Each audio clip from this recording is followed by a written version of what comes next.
Hello students, welcome back to बायोस्ट्री। आज के इस वीडियो में हम देखने वाले हैं कि कैसे आपको बचे हुए दिनों में ये पीसीबी पे फोकस करना है और अपने मार्क्स को कैसे 680 तक लेके जाना है। पर एक मिनट रुक जाओ।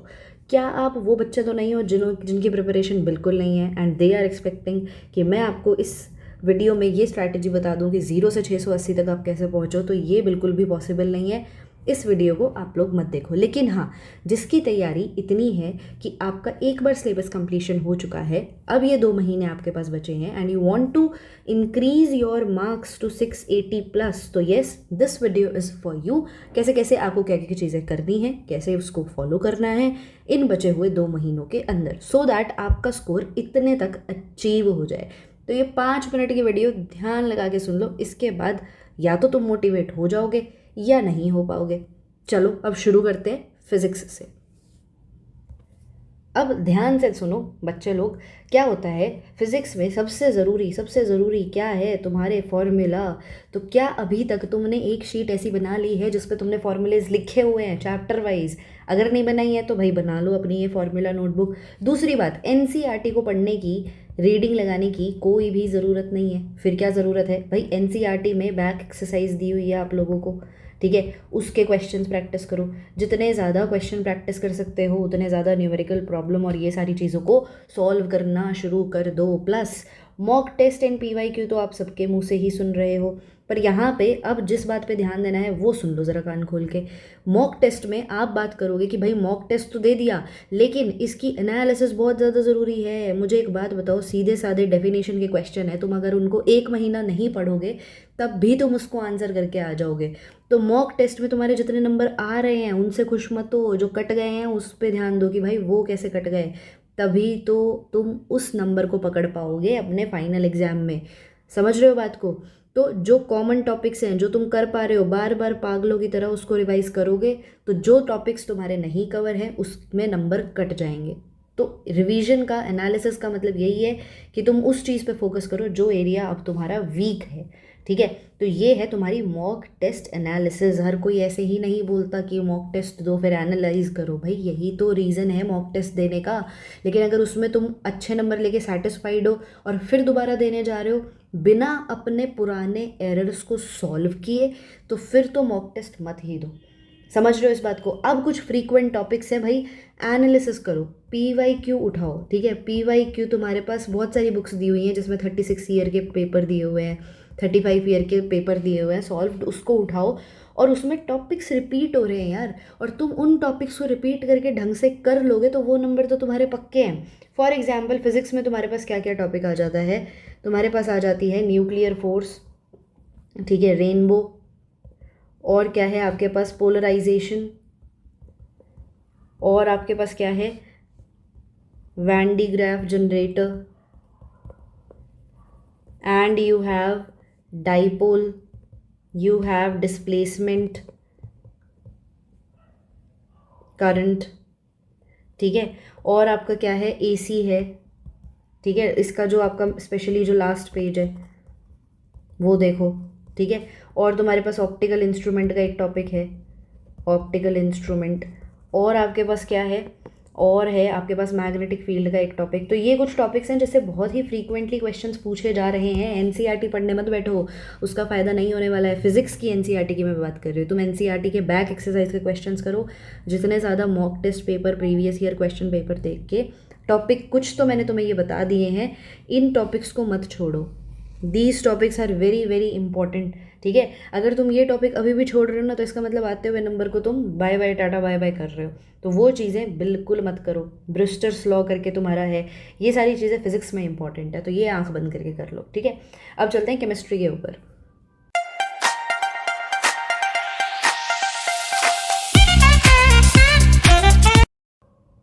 इसको भी अब ध्यान से सुन लो। पहली बात तो मुझे ये बताओ, क्या तुमने अभी तक ऑर्गेनिक केमिस्ट्री में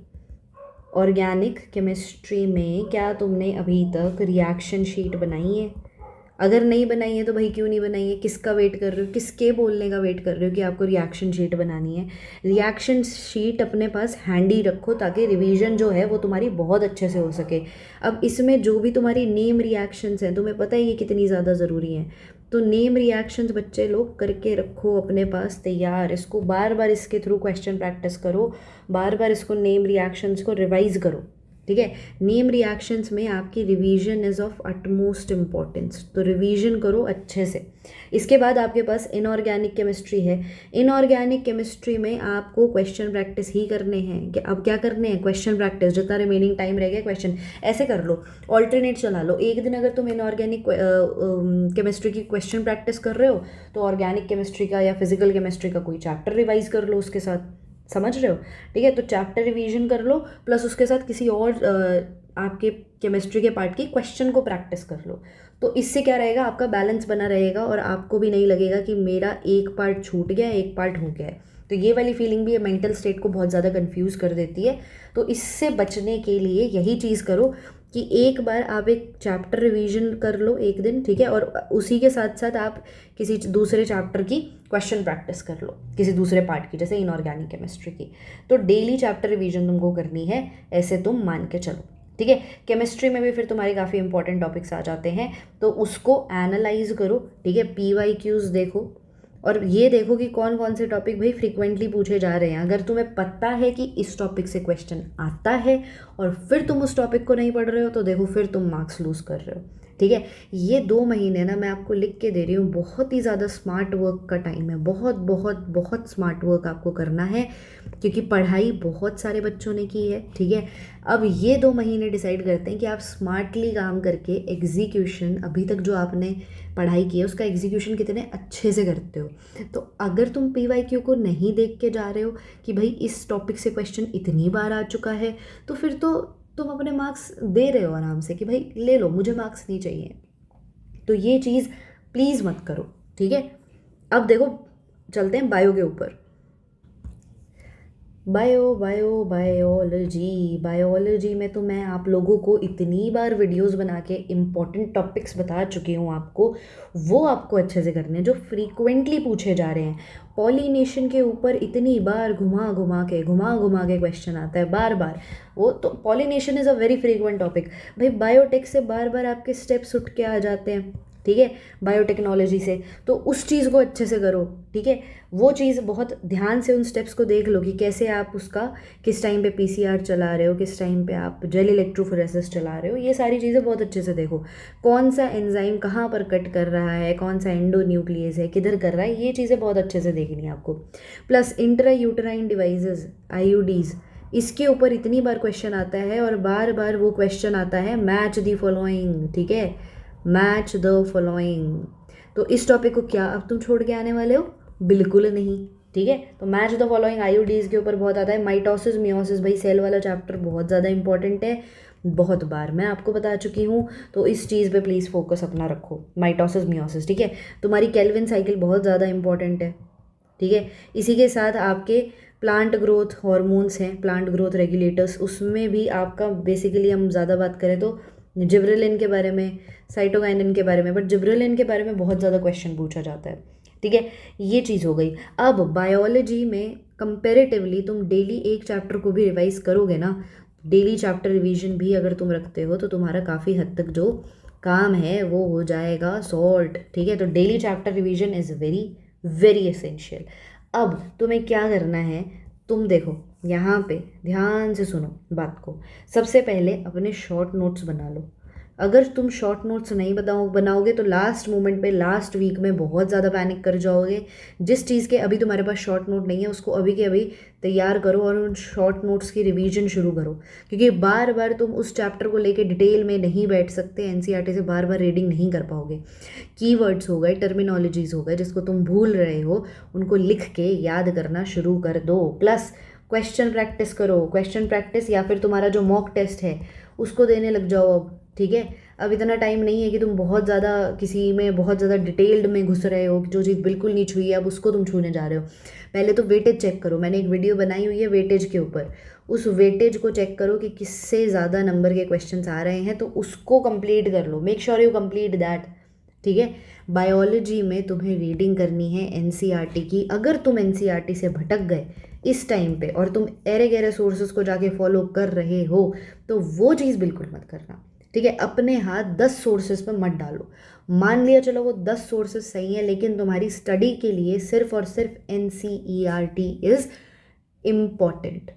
NCERT से मत भटको। अगर NCERT को अच्छे से घोट के पी रहे हो, बायोलॉजी में कोई दिक्कत नहीं आने वाली है, और PYQs को कर रहे हो तो कोई दिक्कत नहीं आने वाली है।